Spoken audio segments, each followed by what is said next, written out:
Tādi dīvaini laiki, vai ne? Ir miera noteikumi, ko Amerika grib uzspiest Ukrainai.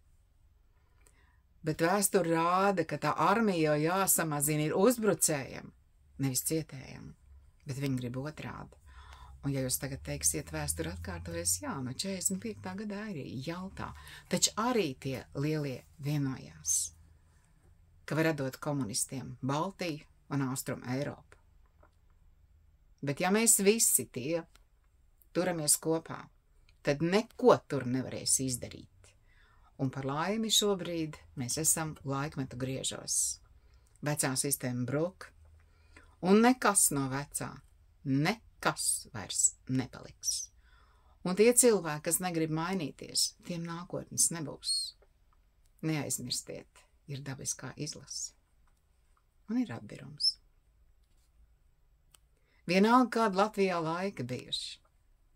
Un šodien ārpus Latvijas, tik daudzās zemēs, latvieši izceļās ar to, ka viņi ir strādīgi, godprātīgi strādā un labi strādā. Es neteikšu, ka dārzemēs un tepat mums nav sliņķi, ir, un dzērāji arī ir, tas tā kā kopā iet, protams. Un varbūt mēs šeit esam pārāk iecietīgi pret sliņķiem un dzērājiem. Nu, ka viņš nav badzīgs, viņam taču ir grūti. Pats viņš tās grūtības ir radījis, nevis kāds cits. Mums tik ļoti iecietīgi ir pret alimentu nemaksātājiem, tā summa ir milzīgi liela. Un pat sievietes pret daudziem tādiem vīriešiem ļoti iecietīgi izturās. Pat tiesas mājās izturās. Jo tie ir vīrieši, kas prot manipulēt. Viņam jau nav viens bērns, kur viņš nav maksājis aliments. Tie bērni ir dažādām sievietēm. Un tā ir manipulēšana. Nu, viņam taču nabadzīgi tik grūti dzīve. Viņam taču viss dara pāri. Nabaga vīrietīši.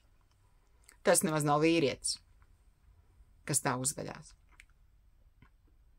Un tāpēc es ļoti priecājos, ka mums ir jaunā paudze ar pilnīgi savādāku domāšanu, kas ir šis jaunais laikmets, ko mēs sauksim par mīlestības laikmetu, tas ir devēja laikmets. Jo vairāk es dodu, jo vairāk tiek dots man. Tas taču ir tik vienkārši. Neturēt sveci zem pūra. Ja ir netaisnība, neklusējiet. Ja ir varmācība, neklusējiet. Un gal galā pienācis laiks visas lietas nosaukt īstajos vārdos. Un tie vārdi jau jums ir. Ņemiet piemēru no manis. Sakiet to, ko jūs jūtat. Ko jūs jūtat, nevis to, ko jūs domājat. Izdomāt savā prātā var visādas muļķības, bet vairāk jūs jūtat, kad briesmas draud, ir jāaizstāv vājākais.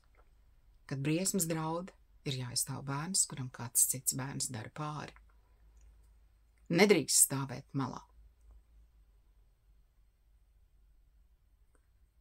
Man vienmēr ir bijusi drosme, arī bērnībā.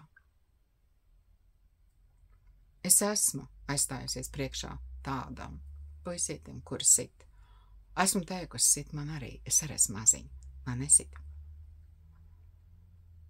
Ticiet man, nē, jo tie, kas sit vājākos, tie ir grēvoļi. Viņiem arī ir bail. Viņiem ir bail no tiem, kuriem nav tik daudz baiļu. Uz priekšu aizstāvēsim vājākos. Es zinu, ka mums kopā izdosies. Un tad mēs dibināsim kārtību. Mums izdosies, jo es jums ticu un es jūs mīlu. Atā.